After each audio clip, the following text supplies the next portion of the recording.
donde hay que enfatizar los tipos de cálculo. Entonces, hay uno básico que es calcular las pérdidas. Pero yo también puedo estar interesado en, conociendo las pérdidas, calcular el caudal que las produce. O puedo estar interesado en el llamado diseño hidráulico.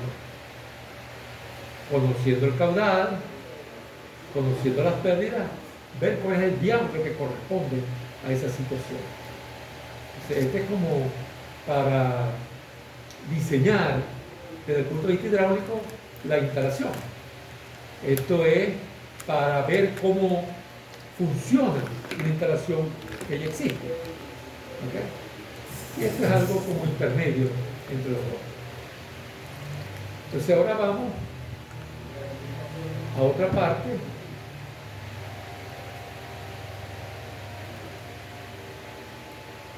que comienza con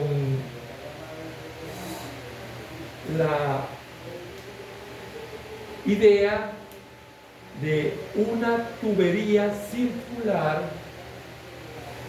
que pueda generarnos la información, los resultados para una sección de flujo que no sea circular.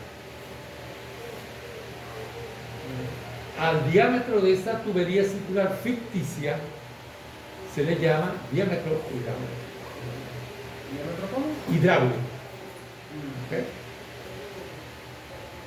El diámetro, uno entiende que es una relación entre el área de flujo y el perímetro.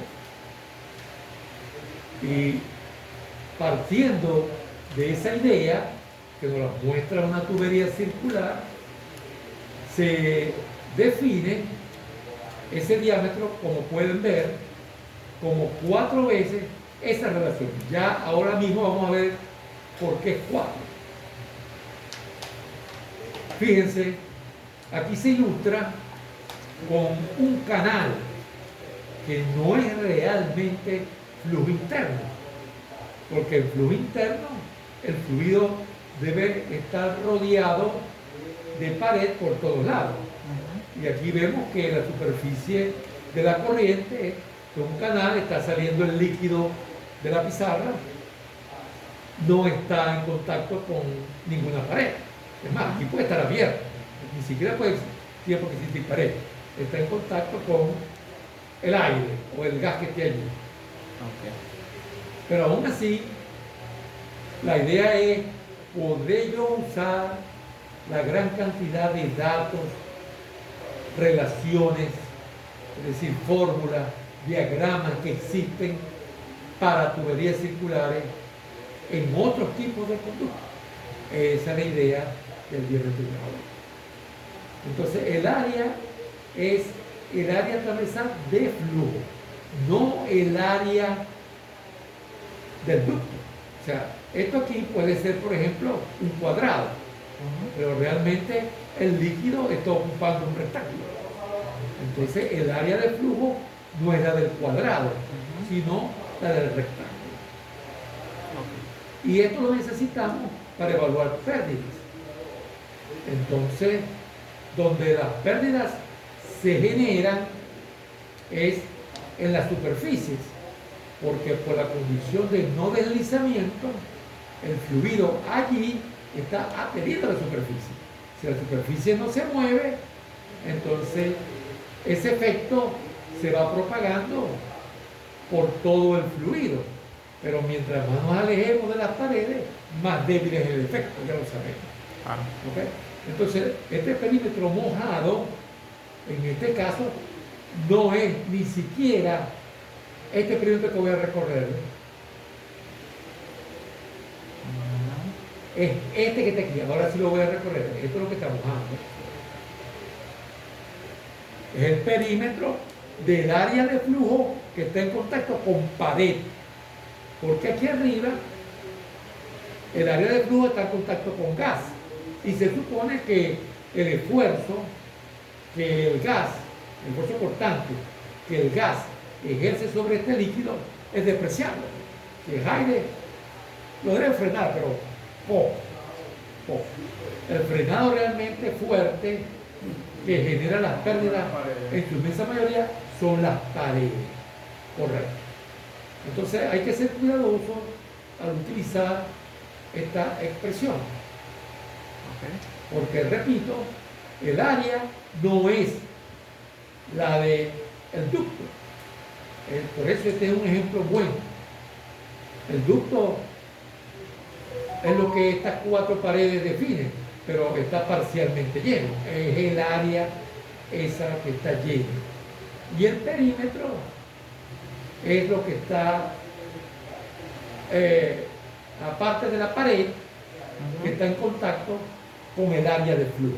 Pared. Esto no es pared. Repito, esto es gas. Eso no califica como perímetro para efectos de esto. Pero le decía que ese 4 tiene una razón.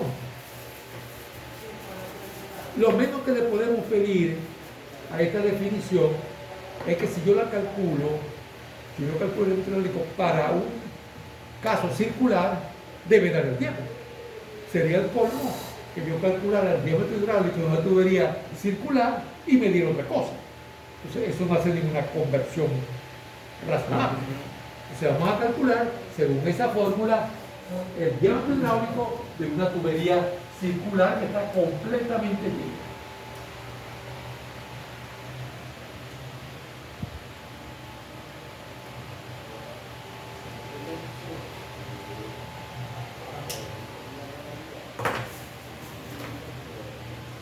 Bueno,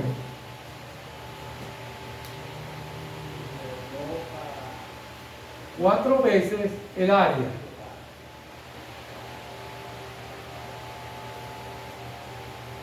¿Cierto? Sobre la periferia. ¿Cierto?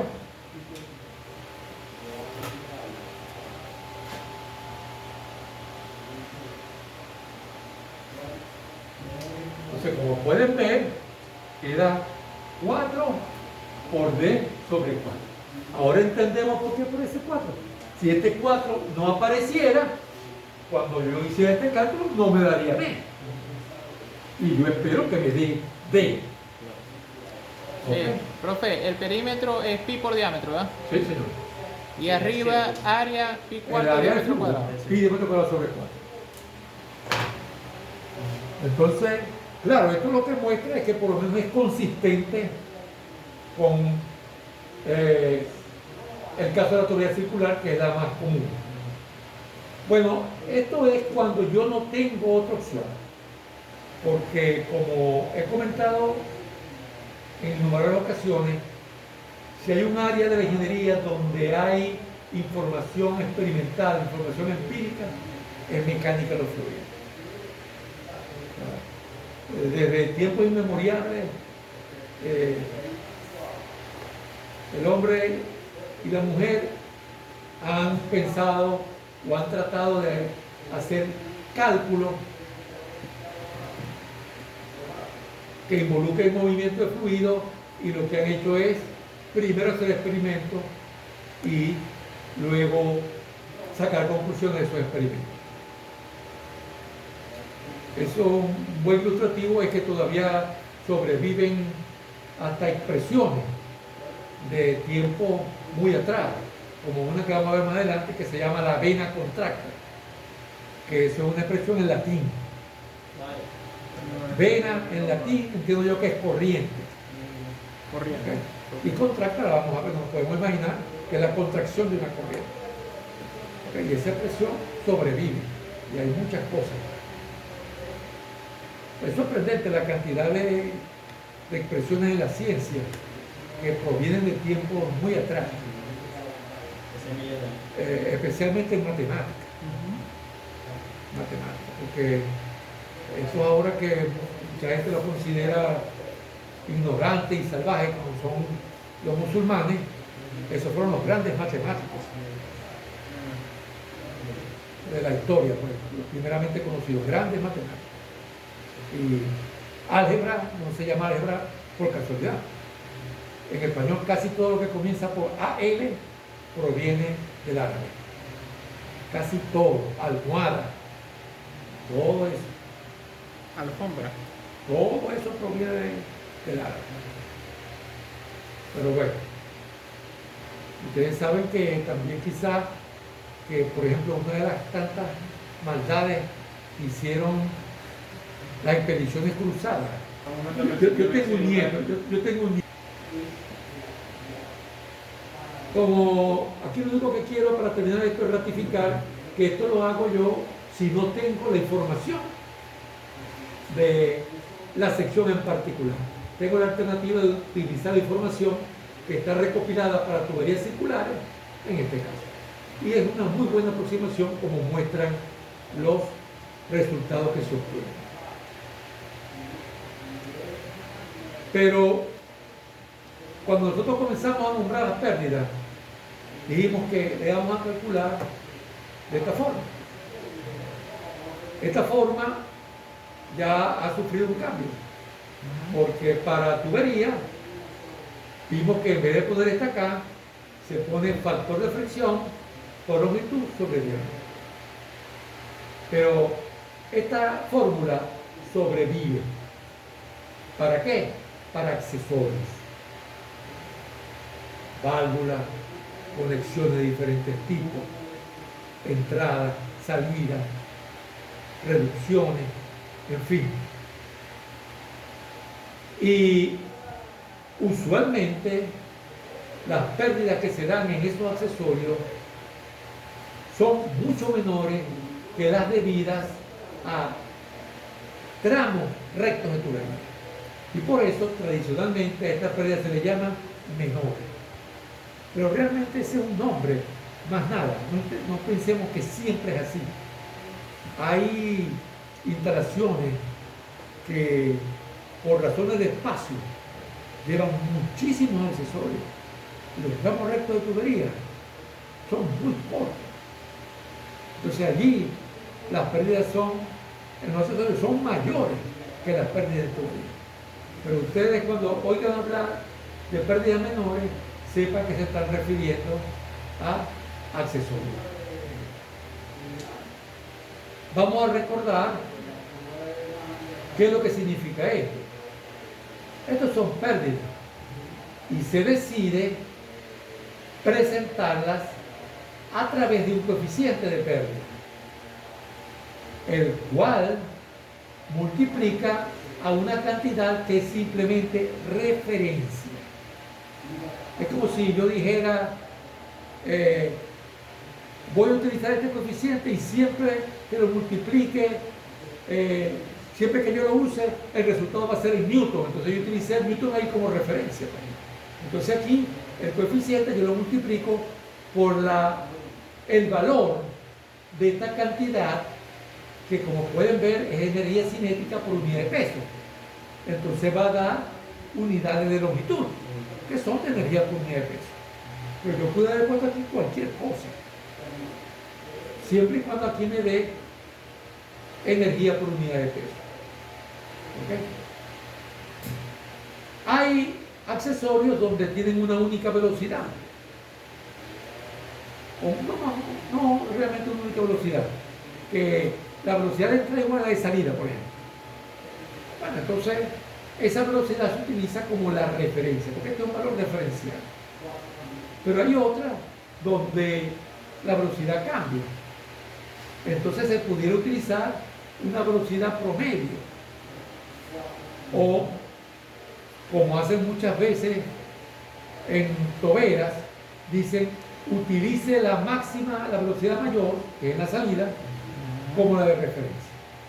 O sea, lo que quiero decir es que cuando yo consiga un coeficiente de pérdida, tengo que saber cuál es la referencia a la cual se está usando. Es decir, por cuánto tengo que multiplicarlo. Siendo cuánto este término. ¿Ok? Bueno, esas pérdidas, como ya sabemos, son una forma de decir que la presión se ve disminuida por el efecto de la fricción viscosa. De tal manera que esto que está acá, fíjense ustedes, es un número de Euler. En los poquitos números adimensionales que nosotros dijimos que resaltaban en mecánica de los fluidos, aparecía uno que era delta P sobre un medio de densidad por velocidad al cuadrado. Entonces, ese coeficiente de pérdida es un número de Euler, donde el delta P, esta vez, es producto de la fricción. ¿Okay? Fíjense que aquí es un medio de ρ, aquí no va ρ, porque esto que está acá es energía por unidad de peso. Entonces, HM no es igual a delta P. Por eso es que hay que hacer hay que introducir la densidad. Aprovecho Coeficiente de pérdida. para decirles algo que realmente no es muy usado, por lo menos en el mundo académico, pero yo sí he visto que en la práctica profesional lo usan. Y es que a alguien se le ocurrió lo siguiente: ajá, pero ¿no sería más fácil que existieran tablas que me dijeran qué longitud de tubería generaría las mismas pérdidas que un accesorio? O sea, yo tengo una válvula, ¿verdad? Y eso genera pérdida.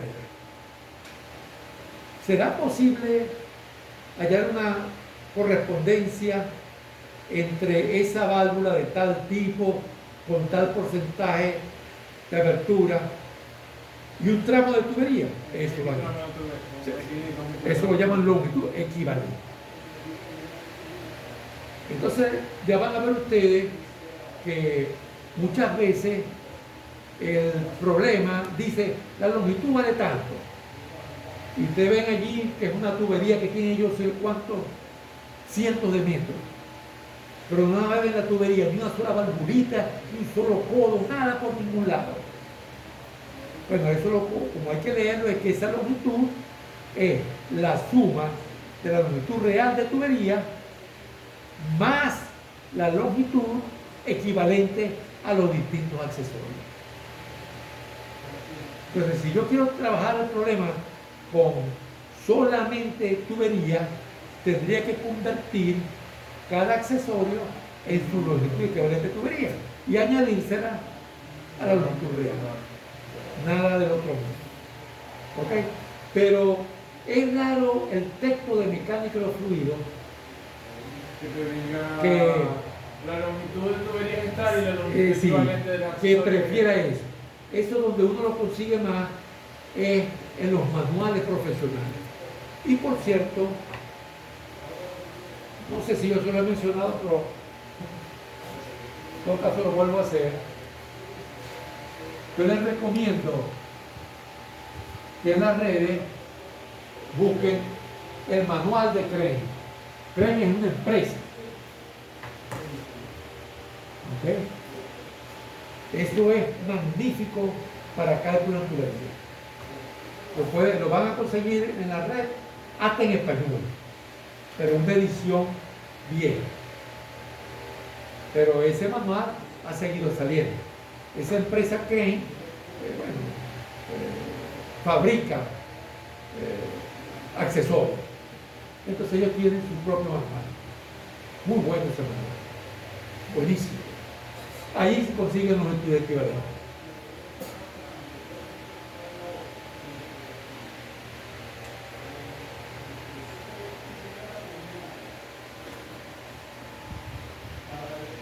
Ese coeficiente de pérdida menores no es tan sencillo como parece. Veamos.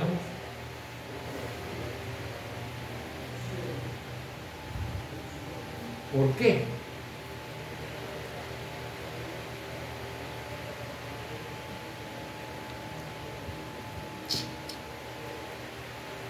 Miren, aquí una tabla que presenta los manuales de pérdida, como pueden ver, para distintos tipos de válvulas completamente abiertas. Ya eso nos dice que si la válvula no está completamente abierta, ese valor no aplica.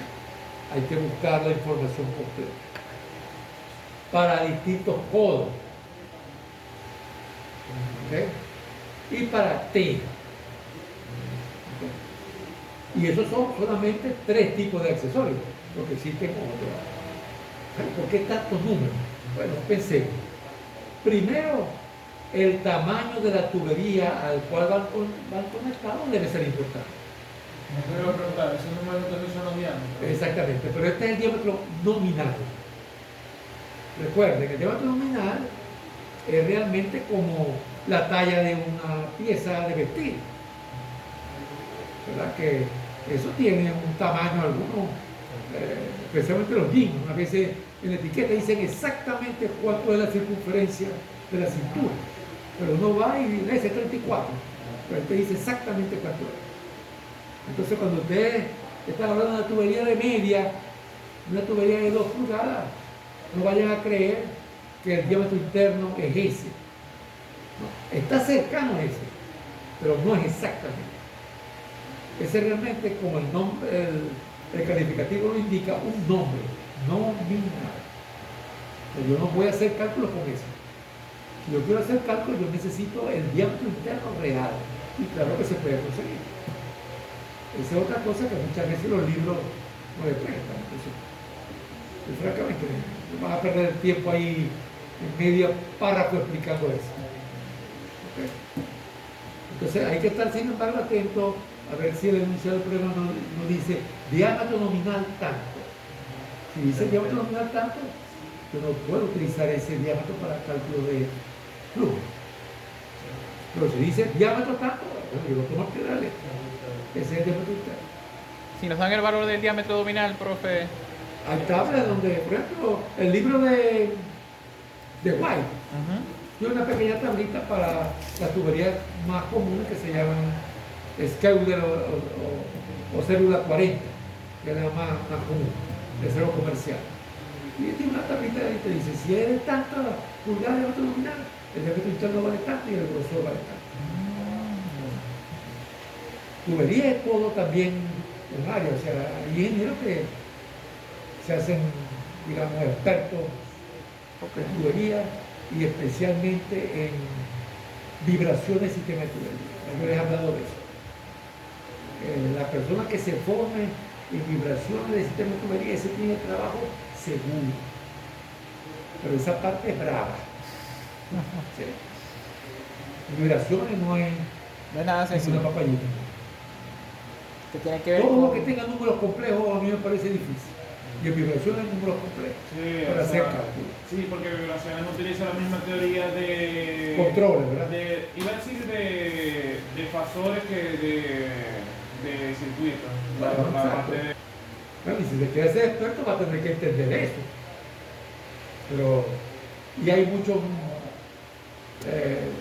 programas computacionales para estimar vibraciones que también son difíciles. Ok, entonces, primero el diámetro. Aquí vemos entonces también, aquí tengo 2 opciones. Roscado o con brida. Claro, una unión roscada, me trae una unión roscada. Pero uno también ve algunas conexiones que tengo las 2 pestañas con el perno y la tuerca. Para entre las 2 pestañas yo pongo algo para evitar que por allí haya fuga, un montón de cositas. Esos son elementos mecánicos. Okay. Y aquí falta uno, porque puede estar roscado, puede estar con brida, pero no puede haber soldado. Eso también existe, eso no aparece aquí, pero también tiene su pérdida. Entonces, primero tengo que saber cuál es el diámetro nominal. Y segundo, tengo que saber cómo está conectada. Y por supuesto, tengo que saber cuál es el tipo de accesorio. Y de ser una válvula, tengo que saber cuán abierta o cuán cerrada está. Hay válvulas que nomás que son on-off. Pero hay otras que yo las puedo cerrar. Cada una de ellas tiene su coeficiente. Ahí, ¿cómo lo hicieron? Alguien que se pudo hacer experimentos. Y experimento y experimento. Ya está. Profesor, ¿cuál es el último que dice ahí? Porque se llama válvulas, podos, ¿cuál es ese último que no lo veo bien? Ángulo. No. La última Ah, categoría. T. La T. Ah, ti. Sí, ti, la T. Porque ese es en inglés. No, sí, El pero plural de T es tes. no, pero es que no leía bien que decía. Sí. Y Me entonces, mencionaba esta- miren, aquí es mirando la línea de flujo. O sea, la parte horizontal entró. Y branch es, Sí, o sea, por eso las Se divisiones. desvía. Como las divisiones. Las divisiones. Branch es un canal que se curvea, ¿verdad? sí, que se, branch es Que una se rama. divide. Una Branch es rama. Ah, es una rama. Sí, Como o si sea, fuese una Entonces tú especie tienes de la T, ¿verdad? Ok. Y el flujo pues viene así, una parte sigue y otra parte. Baja. Bueno, como en el tercer problema del examen modelo es una T, Ujú. que se divide. Sí, pero esa sí se divide completamente Sí, ese horizontal. es diferente, sí. Sí, porque depende de cómo vamos a hacer el flujo. Pues. Bueno, fíjense, y es interesante lo de los polos. Regular y largo. ¿Ven? Porque yo puedo dar una curva cerrada, y yo veo un automóvil, puedo cruzar en una curva cerrada o puedo cruzar en una curva bien abierta. Así pasa. Pues. Claro. Tan sencillo como eso. La otra estas cosas, para esto, ir al laboratorio en esa visita es fantástico porque ese laboratorio de hidráulica de civil le da virtud de que muchas cosas lucen como son en verdad. Es un laboratorio con viso de laboratorio industrial, más que laboratorio académico. Muy bueno ese laboratorio, pero bueno, no me acabo quejando y quejando. Creo que vamos a tener que apropiar ese laboratorio para que sea de mecánica, Yo ¿verdad? sí creo que si lo apropiamos para mecánica, Va. hubiésemos hecho algo. Ajá. No, aquí, ¿verdad? No, y en ese laboratorio han trabajado, se cierran, pues. ¿Ok? Entonces, si la válvula está bastante abierta, entonces el coeficiente de pérdida tiende a ser pequeño. Pero si yo la he cerrado, porque este realmente no es cierre, sino abertura. Si yo la comienzo a cerrar, ustedes pueden ver cómo se dispara, porque estoy restringiendo más el flujo.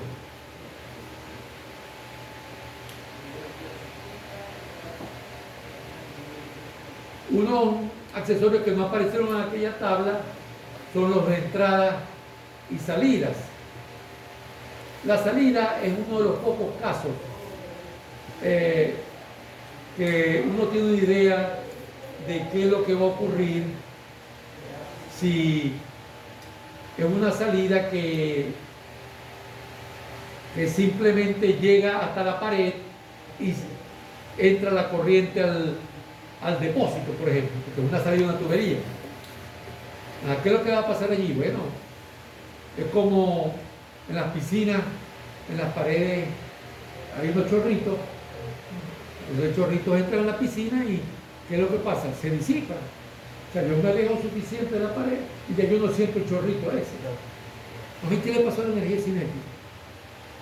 Se la comió, en el sentido literal, el agua que rodeaba el chorrito. Lo fue atenuando hasta que lo llevó a nada. Ay, ¿qué pasó con la energía cinética? Se volvió a preguntar.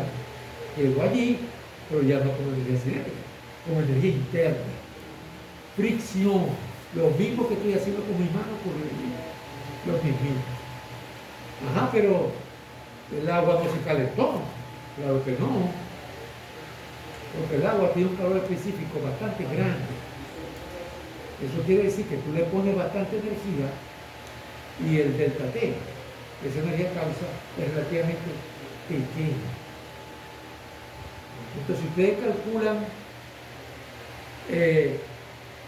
el aumento de energía, el aumento de temperatura, que se puede calcular, si yo transporto un flujo pesado, bien pesado, en una tubería que aíslo térmicamente, Y después de recorrer centenares de metros, si aumenta 0.2 grados centígrados, es mucho. Es mucho. O sea, la disipación viscosa no va a producir un aumento de energía interna tan grande como para que se manifieste como aumento de temperatura apreciable. Salvo en casos extraordinarios.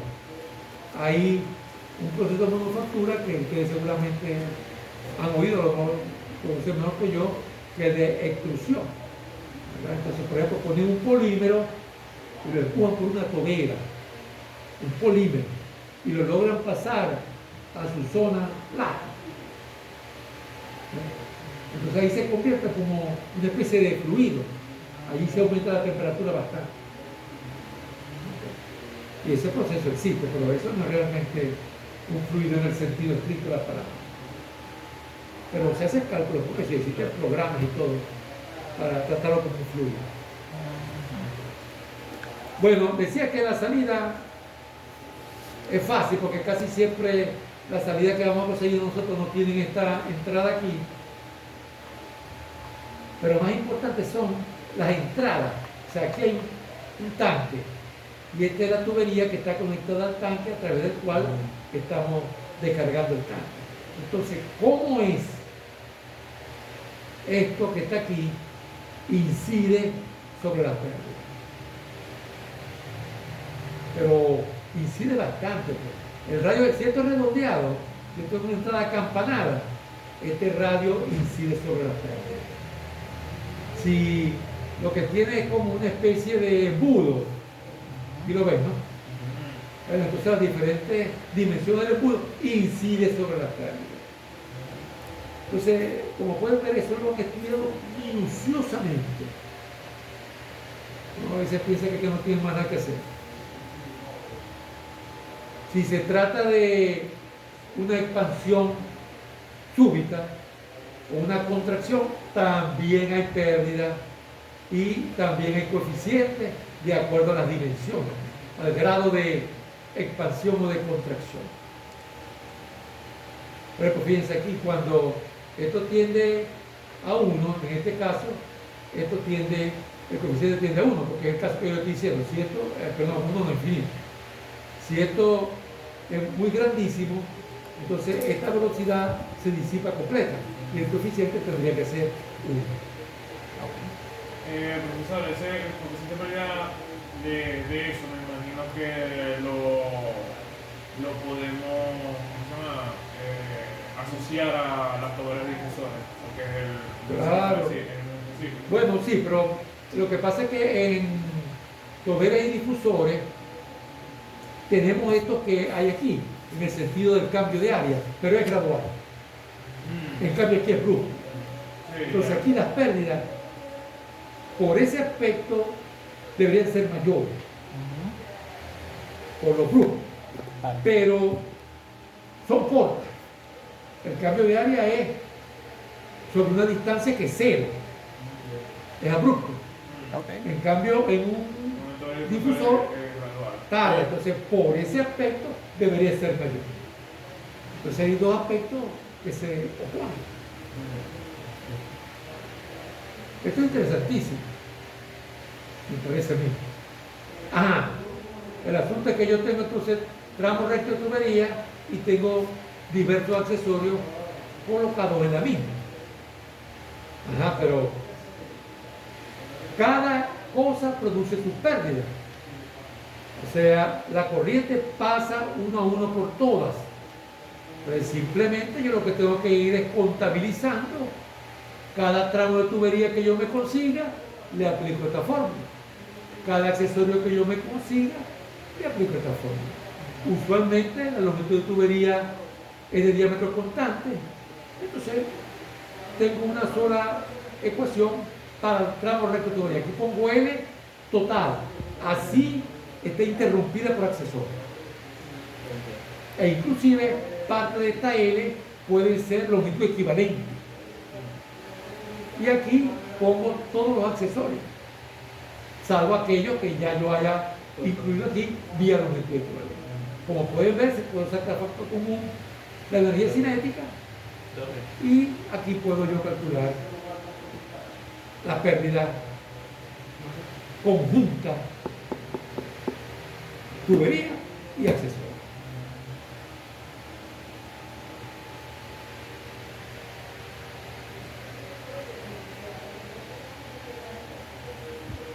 Habiendo dicho esto, podemos resumir el procedimiento para resolver, por ejemplo, un problema como este que voy a esquematizar.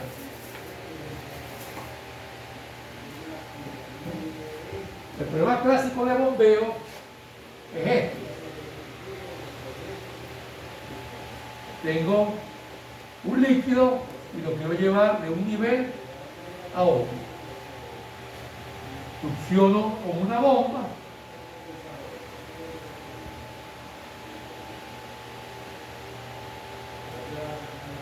y descargo.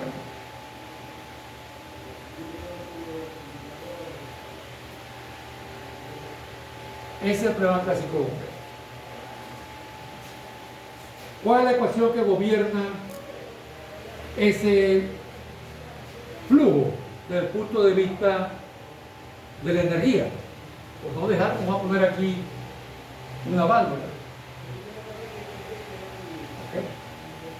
Pero fíjense bien, ¿no? Sin ánimo de poner nada, ya yo puse un accesorio, dos accesorios, tres accesorios, cuatro accesorios, cinco accesorios.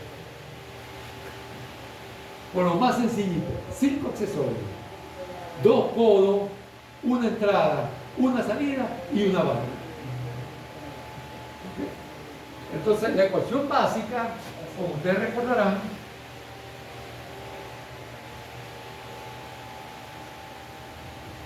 es entonces esa ecuación me permite calcular la altura de la bomba. Entonces, miremos cómo hacemos eso. Estamos suponiendo el problema tipo 1. Yo conozco el caudal. Primero, con ese caudal, las propiedades del fluido y el tamaño de la tubería, yo determino el reino. Inmediatamente sé si el fluido es laminar o turbulento. Lo más probable es que sea turbulento. Esta es la regla. La excepción es laminar. Okay. Uso el diagrama de Moody, en el cual entro